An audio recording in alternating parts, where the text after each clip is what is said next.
Does anybody doesn't know me?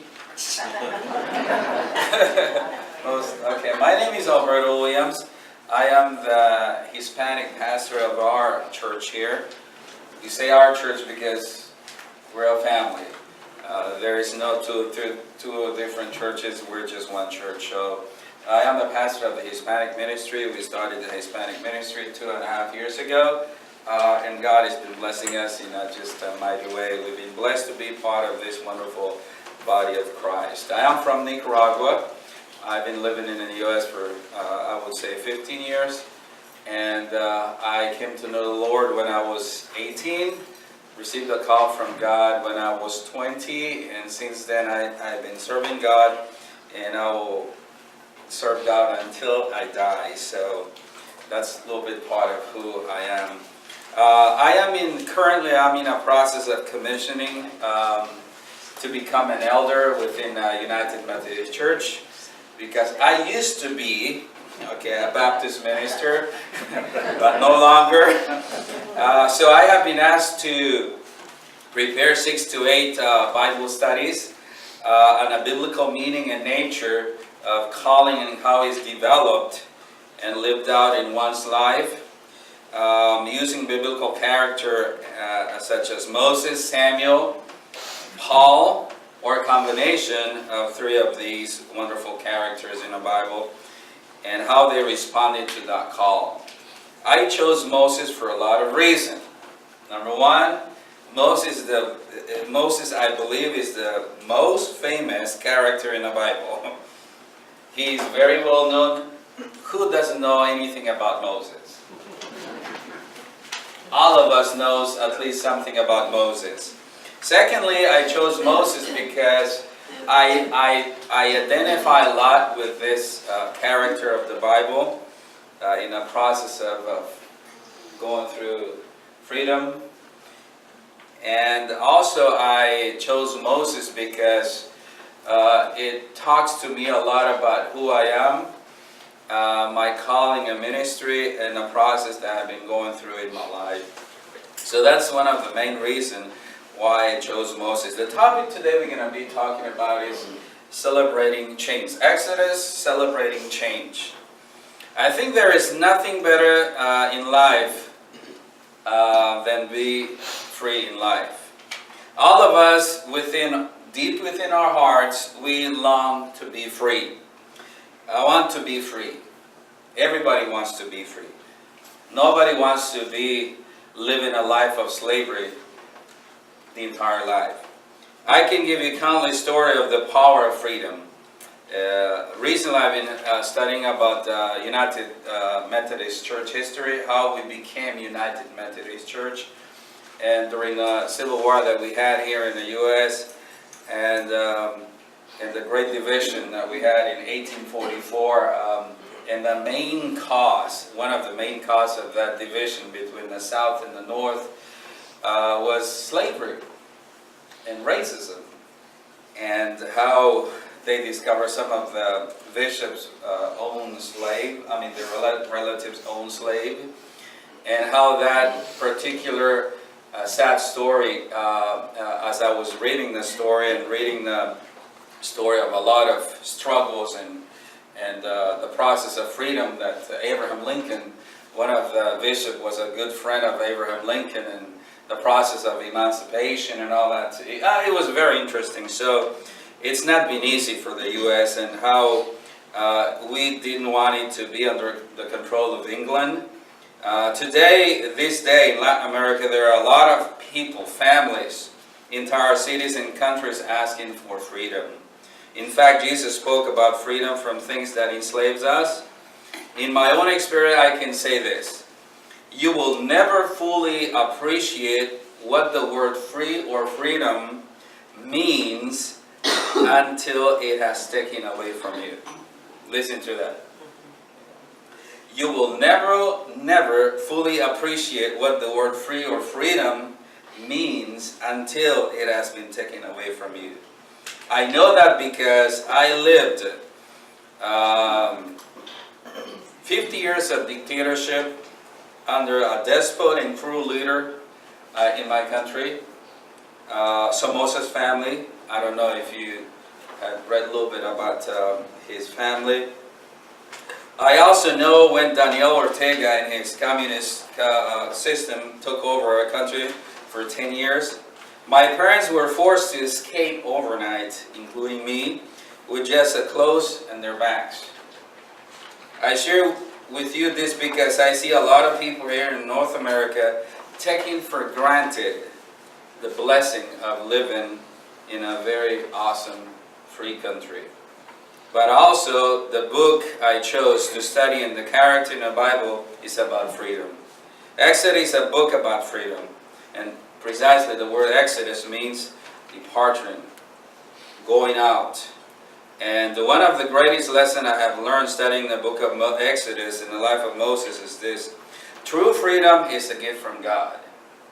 True freedom comes when God intervenes and uses people in that process. But what comes to your mind when you read the word freedom? I would like to open this moment to talk and chat a little bit. What comes into your mind when you read or hear the word free or freedom? What can you relate freedom? Choices. Choices, okay. What comes into your mind when you read the word freedom? Free religion, free speech. Speech, religion, okay. Freedom to say no. Freedom to say no. Wow, that's a good one. Doing what you want.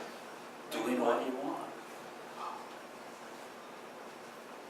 I've been helping my grandson with learn what the first 10 amendments to the Constitution are. And the first one is, there are 5 things: freedom of speech, religion, press, assembly, and petition. That the Congress shall make no law restricting those freedoms. Yes, yes. Somebody else? What comes into your mind when you read the word freedom? Opportunity. Opportunity.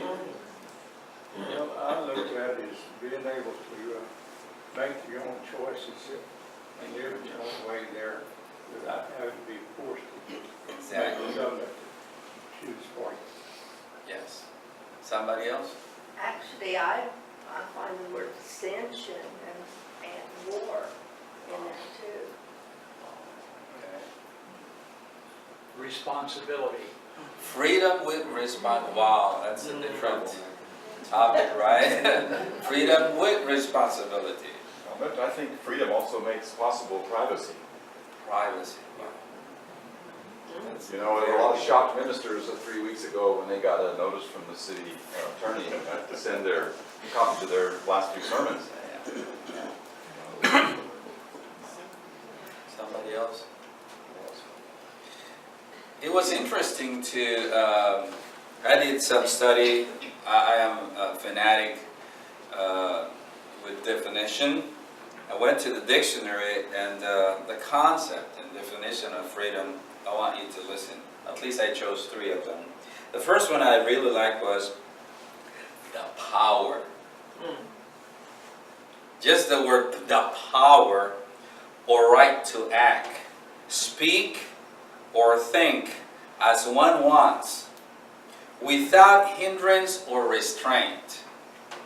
You have the power. Secondly, it says, absence of subjection to foreign domination or despotic government. I like that one too. The third one I liked is, it says, freedom is the right and capacity of people to determine their own actions in a community which is able to provide for the full development of human potentiality. Freedom may be enjoyed by individuals, but only in and through the community. I love those concepts of definition of freedom because it has to do a lot with all the comments that you guys did. We live in a free country. And one of the things that sometimes bothers me a lot is how we take for granted the freedom that we enjoy here in the U.S. In order to experience and celebrate freedom, go to North Korea, go to some other countries, Cuba. So I think we sometimes take for granted that quality and the gift that God gives us in that sense. Now, talking about Moses, I relate Moses with this wonderful word, freedom. Freedom, freedom, freedom. Moses was a man used by God in spite of his failures and sins. You and I know a lot about Moses. Moses is a perfect example of how God is capable of calling and using ordinary people like you and I to do extraordinary tasks according to His purpose. Although the Lord had to deal with a lot, what I call the emotional baggages that Moses had. You know that Moses had a very self-esteem problem. You know that? Right? He had a lot of baggages, emotional, that he was a very insecure person. You're slow of speech. He was a very insecure person. I'm sorry? You're slow of speech. Slow to speech, you know. He had a lot of fear problem. Fear controlled Moses, according to what we know. Yet the Lord convinced him to let him be used by Him. And when he let God be God in his life, the Lord transformed Moses and changed his life for better and became a powerful instrument in the hand of God to impact and influence an entire nation in his generation and generations to come. The same in our generation when we let God to be God in our lives and let Him work through us. And I would like to look a little bit closer in the life of Moses, his call, and how he responded to his call. And I am going to ask you guys to read Exodus 1. I don't know if you have the Bible. Let's read Exodus 1, 9 to 22. We're going to do some reading today. Okay? And here we can. So, I am going to be using this Sunday and the following Sunday overall the book of Exodus as a point of reference and some other sources that I have, and go from there. Now, from my perspective, in order to understand the life, ministry, and calling of Moses, we need to study his life. Why? Because God doesn't call us in the middle of nowhere. There is a process in everything in life. We will focus on the things, events, circumstances that prepare him to become the person God wants him to become. God's timing is perfect. It's incredible when we study the life of Moses and discover the long process of preparation that this man of God went through. Listening to stories of young celebrities that overnight become celebrities is very dangerous. I have never read a story in the Bible that in order to have success, sometimes we can't handle power success if we have not been prepared and trained and went through a process. And Moses is one of them. He went through a long process of preparation. According to the book of Acts 7, I encourage you guys to read that when you have time, Acts 7. The life of Moses can be divided into three major, what I call 40 years period. Moses spent his first 40 years in Egypt. We'll discuss in detail what happened those first, at least some reference of years in his life, including his birth. He spent his second 40 years in the wilderness, what I call the schooling of God, the University of God that he went through. He spent his last and final 40 years with God's people in the wilderness, another schooling years for Moses. I am 40. I became 41 November 13. Reading the story of Moses, I felt so young. God doesn't care your age. When He wants to use anybody, what He's asking is, in Spanish I call it disponibilidad, disposition. That's the only thing God is asking. He can do great things. According to D.L. Moody, talking a little bit about Moses, he said something that I was astonished. He said, Moses spent his first 40 years thinking he was somebody. He spent his second 40 years learning he was nobody. He spent his third 40 years discovering what God can do with a nobody. That's powerful, right? So let's read Exodus 1, 9 to 2, because according to the book of Exodus, chapter 1 and 2, Moses was born in a very, very tough time. We're going to read a little bit about and get an idea what was going on when this guy or this wonderful man was going to be used to deliver his people from slavery. So let's read a little bit of what's going on in Egypt during the birth of Moses. Exodus 1, 9 to 22. Let's read it. If you can read one verse and then go on, that would be good.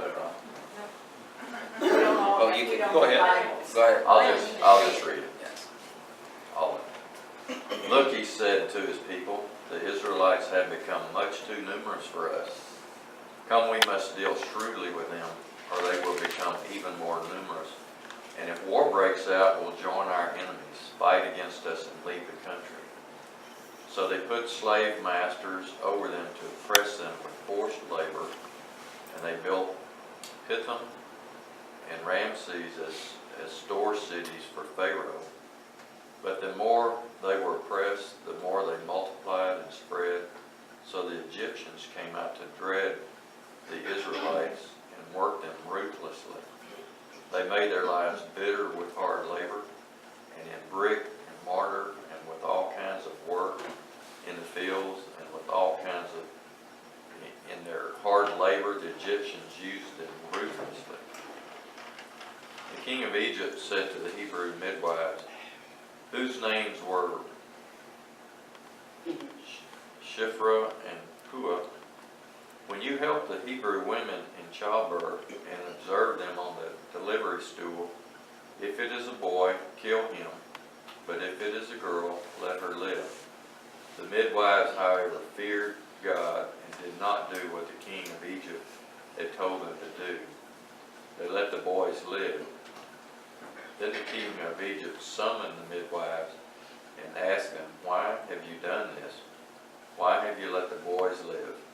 The midwives answered Pharaoh, Hebrew women are not like Egyptian women. They are vigorous and give birth before the midwives arrive. So God was kind to the midwives, and the people increased and became even more numerous. And because the midwives feared God, He gave them families of their own. Then Pharaoh gave this order to all his people. Every boy that is born you must throw into the Nile, but every girl live. Let every girl live. So Moses was born in a very, very tough time, according to Exodus, in that country. The Israelites were experiencing a lot of hardship, pain, slavery, oppression, hatred, cruelty, under what I call despot and cruel king. And as I was reading back and forth reading back and forth, they practically, under that system of government, they made the Israelites' life miserable. They were experiencing a lot of things. And we can apply that experience to what, I don't know if you guys are familiar with. I love to read history. When you read history, your view of life, your view of everything you do changes. I don't know if you can agree with me or not. I love history, not just U.S. history, but world history. Reading the history of Latin America, since I'm Latin American. For example, Mexico. You and I know how Mexico, the last, not just Mexico, Central America and South America, I can, make reference to some countries that they've been going through a lot of oppression in terms of this drug cartels and a lot of things. And last year I went to the mission trip to the border between U.S. and Mexico, Reynosa and Rio Bravo, and listening to the pastors and the neighbors that I love to build relationship. Relationship for me is everything in life, so building a relationship with the family, I was asking, can I ask you a question? I see that your house is very, very humble house, and suddenly I see that mentioned there. Do you mind if I ask a question? No. Who is the owner of that house? Oh, that house. That guy that owns not just house is the owner, but he owns this entire city. What do you mean by that? Because he's the drug, whatever, and shares. We can't say anything, we can't do anything, and all these horrible stories and experiences. And recently we, I don't know if you've been listening to the radio and news about the massive killing of young people that were, just peacefully trying to draw the attention of the government. Suddenly the mayor of the city and all these drug, whoever people. So pain, slavery, oppression. There are so many different ways that you and I experience pain. And Moses was born in a very, very difficult time. And it's interesting, and part of the application, and this is very, very important, in my life and ministry I have learned that if you are prone to violent anger, rage, and brutality, it might be wise for you and for me to back off and ask yourself, what are you afraid of? Throughout my years in ministry, I have seen how brutal people can be, often driven by fear. Fear of loss, fear of exposure, fear of losing control. It's interesting, Exodus 1 verses 12 and 13, King Pharaoh said, man, our plan is not working. We have to stop the growth. So he did two things. Number one, he increased brutality. According to Exodus, regardless of the brutalities of harsh work and all these things that Israel had to go through, secondly, he decided to murder. It's incredible. Verses 16 says, can you read again verse 16, chapter 1? When you help the Hebrew women in childbirth and observe them on the delivery stool, if it's a boy, kill him. And if it's a girl, let her live. 2 plans. Increased brutality. Number 2, you're going to get rid of all these boys. Can you imagine how difficult it was for Moses' mom to deal with that? It was not easy for her. For his daddy too, he had two, older brother and an older sister. what was his name, his brother, Moses, according to Exodus? Aaron. His co-pastor or assistant pastor, you know, his sister. There you go. You more than myself, right? So, once again, I think fear can really be very, very detrimental. Fear of loss, fear of this and fear of that. That is what we can learn. Anybody wants to make comment on this application?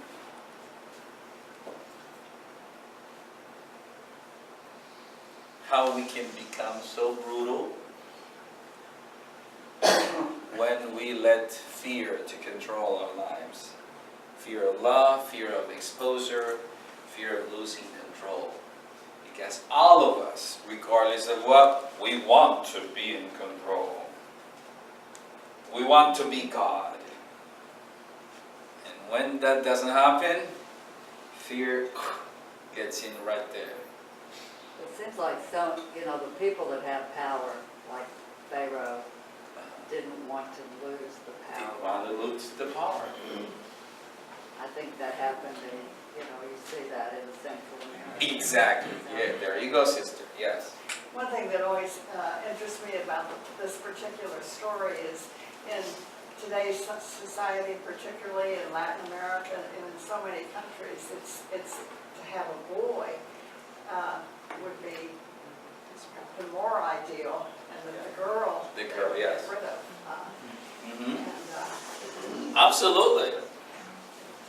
So when these presidents, dictators, see that since they want to be in control, and they see all these humble, hardworking people are fighting for freedom, suddenly he feels that his control has been threatened, so he increases brutality, uses the police forces and this and that, and how these police forces and police officers are corrupt. It's incredible.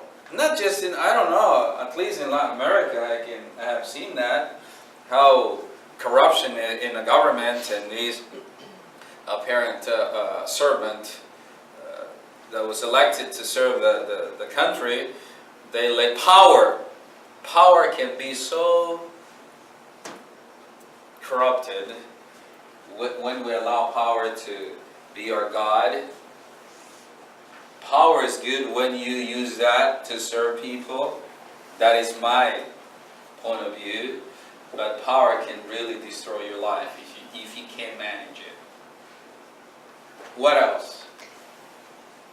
What else can we comment on that? I just think about Putin and Russia.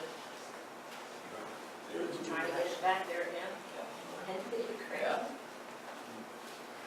Henry VIII of England always wanted to do God's will, but strangely enough, God's will was usually what Henry VIII wanted to do. Yeah. Man, oh man, right? Yeah. What else?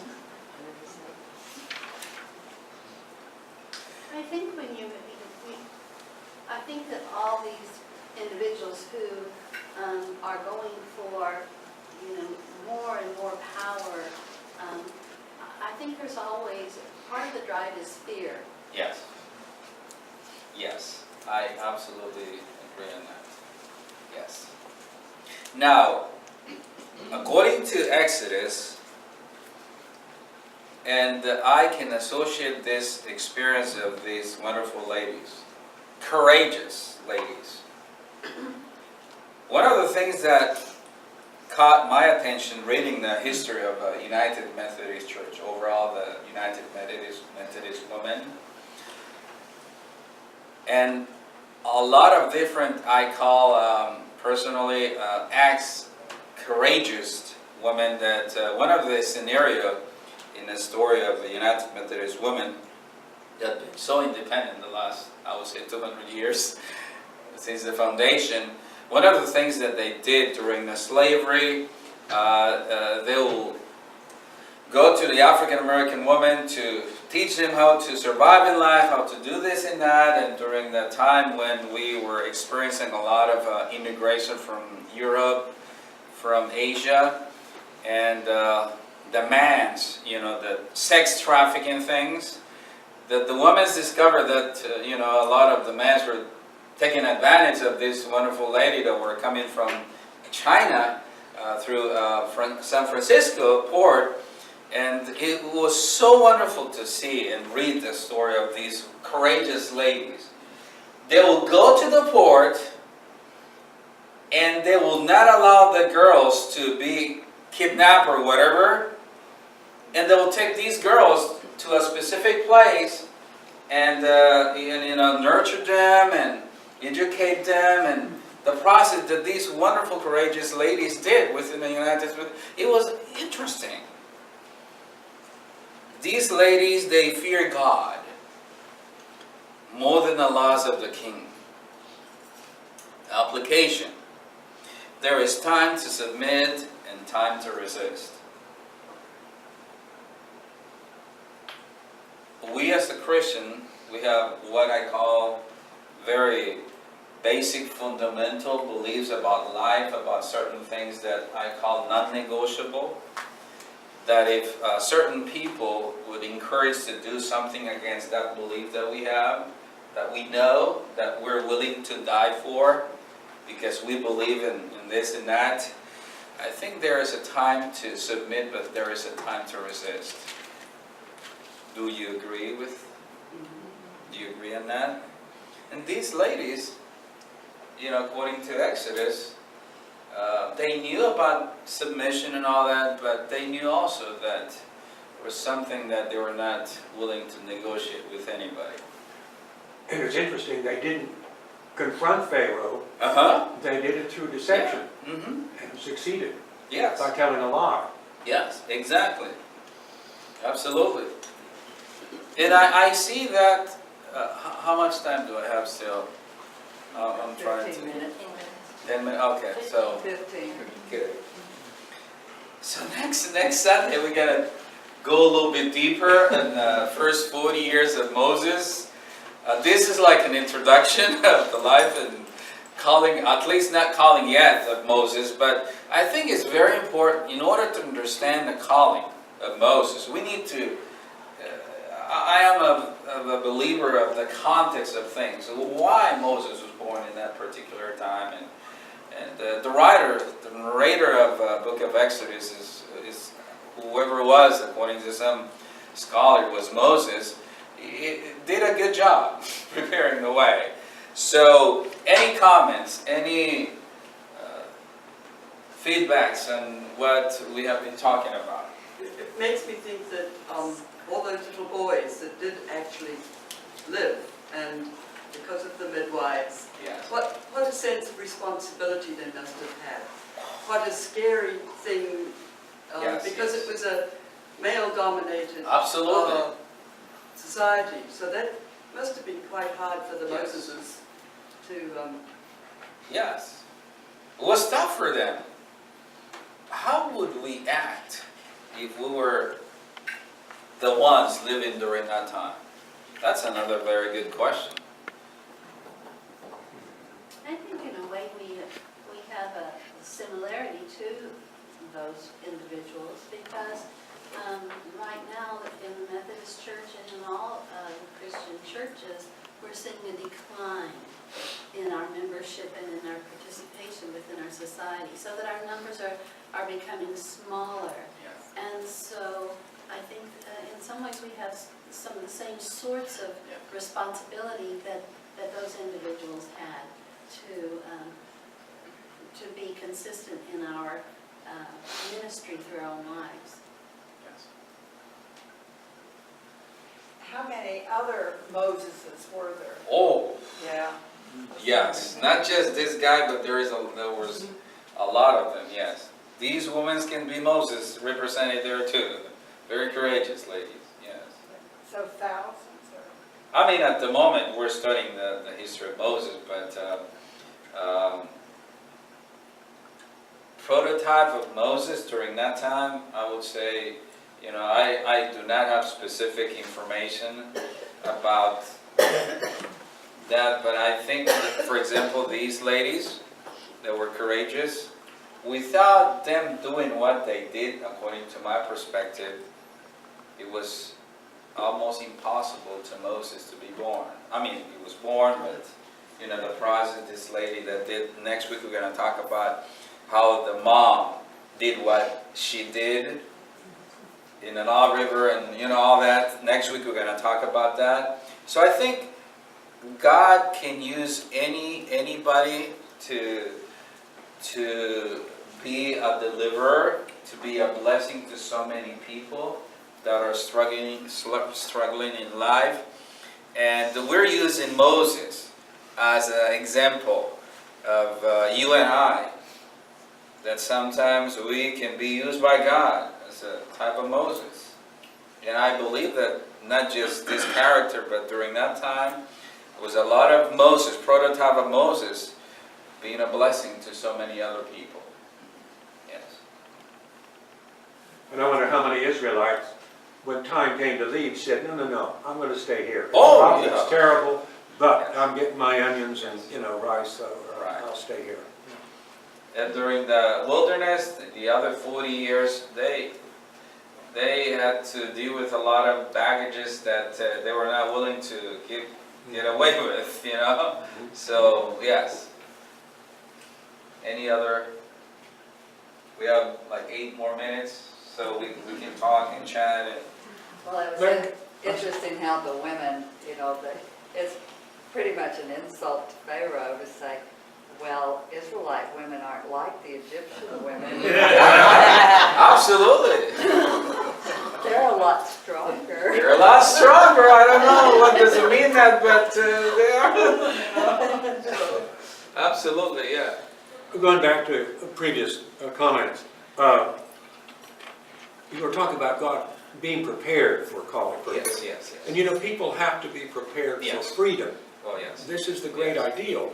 But you look at how many places freedom was granted for whatever, and the people, look at the revolutions, what happened? Yeah, exactly. The revolution. And I think of the Ukraine, Yes. there by Yes. Russia, Yes. that had their freedom on, and they couldn't get their act together, Yes. so now their country's falling apart. Yeah. They weren't trained to deal with freedom. I think that takes training. I totally agree with you. Well, if you've been under a dictator for yet many years. That's you're- right. you're not You don't know used- Go how. ahead. Is there any one country in Latin America that you would hold up as the example of the best as far as freedom? At the moment, I can say Costa Rica. Yeah, Costa Rica. Oh yeah, Costa Rica has been experiencing the last, I would say, 200 or more years of what I call freedom. Why is that, do you think, that Costa Rica seems to be the exception? Seems to be. For a lot of reasons. Number one, they don't have an army. You know that? Yeah. They don't have an army. I don't know why, but they decided to invest in education rather than whatever they have decided, more than. Honestly, I have not studied in detail the history of Costa Rica, but I think they have been doing a great job the last 200 years. Education. Education is one of the Highly educated. treasure and the belief that they have. Was the Roman Catholic churches in Costa Rica as much as they were in the rest of Central and South America? Now, according to recent statistic, Roman Catholic Church has been losing millions and millions of members in Latin America, including Costa Rica. For example, in my country, 100 years ago, 98% of the population were Roman Catholic. If you were not a Roman Catholic, you were persecuted. However, now I think it's going to 50% of the Nicaraguan population is what they call Protestant. Whatever Protestant that could be. Most evangelicals and Assembly of God and all these churches that has been growing a lot. And Guatemala is also right now is going to 50%. Salvador the same. including Costa Rica. And I think I don't know the reason why. I read a comment about how people are looking for intimacy, people are looking for leaders, and one of the things that they mentioned in an article that I read was about the last 20 years of a lot of sexual abuse within priests. That's one of the factors, that's not all of them. So there has been a lot of factors why Roman Catholic Church has been losing millions and millions of members. And Pentecostal churches has been very aggressive in Latin America, very aggressive, according to, in terms of evangelizing, converting people and all that. So they've been very aggressive, yeah. But I wonder if it's kind of like this country, a lot of people just aren't participating in the Roman Catholic religion. They just claim to have no affiliation. Yeah. Yeah. Yeah. I was just thinking about, seems to be a dichotomy here between freedom and submission. When you think about Moses, there was a guy, when God called him, he said, "What are you talking about? You got the wrong guy." So many reasons why he couldn't. Yeah. So, in order to have freedom, he had to be submissive to God. Yes. Do you have any comments about that? Oh, absolutely, absolutely. I totally agree. Once again, I think in order to celebrate freedom, we need to experience slavery. In the beginning, I mentioned something about that. In order for you to really experience this word right here, you are going to treasure, you're going to appreciate freedom when that freedom is being taken away from you. That is my theory, personal theory. So I think it's not easy to, as he was commenting about a lot of different other countries in Latin America, that I think pride is the other aspect of life can really be in that process of experiencing freedom. Prideful government, prideful leaders that pride is their God and they will not listen to anybody. That's another part of slavery, I would say, and how that can destroy it. Pride can really be very destructive. And so I think studying the U.S. history in the same theory that he said about my question is, the U.S. has been, I would say, free from Great Britain, control for how long? Almost 200 more years. Man, we've been very wise to control freedom, to live freedom. Because according to history, the other empire that was very, very lasted a long time was Roman, right? Roman Empire. And I don't know about a little bit about, at least that is what I know. But republics where we would call democracies, like ancient Athens and Florence, and they lasted 80 or 90 years. Yes. It's very brief that you have to. Very brief. The Roman Republic's the same, about 80 or 90 years. Right. It's a very brief span that people can. Very, very. So I think we need to celebrate freedom here. Right? We appreciate it. And we have been, at least I would say that, we've been living good the last 200 years.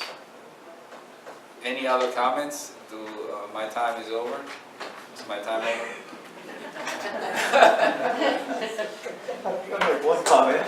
Yeah, one comment. Go ahead. Well, you mentioned about truly appreciating freedom only after you've lost it. Well, the closest a lot of us have come to that is being in the Army or the military. Yeah. That's a pretty good simulation. Yeah, absolutely. Yeah. Lose control. Yeah. One person said, went by this church, and like Pentecostal people clapping their hands, fast music and all.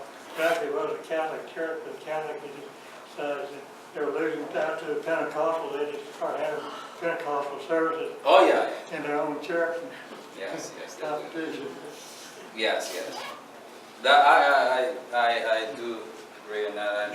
I think, I don't know with who I was talking to yesterday. I think it was with Sister Betty Flanders. And with Sister Betty, I was sharing with her about sometimes I would call the millennium and young generation of young people. That sometimes bothers me a lot. They don't know a lot about history. They would believe and say whatever they want because it bothers me a lot, and she agreed with me at least. So, once again, we need to read the history of of our nation, of the world, so we can have a bigger picture of what's going on, and not live like a little tiny world. And it's very, very important, the history. We need to really encourage the young people. I can say that I'm still young, like Tom Basil, I'm still young. Does he say that? But I encourage all the time the young people, read the history. You'll repeat it. Read the history is going to repeat. Yeah, somebody else wanted to comment, sister. Sister, you wanted to comment something? Oh, I was going to say, just as far as starting with Moses, to me, one of the most important things about Moses, there are so many, is God chose people that had flaws. It wasn't, Yes. it wasn't the Pharaoh, it wasn't Yes. somebody who you hold up as, he didn't do anything wrong, how could he relate? But he chose people that were just like us. All Just with like you and flaws. I. I mean, he was a murderer. Oh, Yeah. sister, I mean- we're going to talk about next week. Next Next week. week's corner. And I mean, and he was 80. I mean, just think. He was 80. If God called us at 80, Wow. So that's a good news to all of us. That's a good news to all of us. So thank you for your time. Thank you for listening. I enjoyed my time with you guys, and I hope to enjoy it next week too.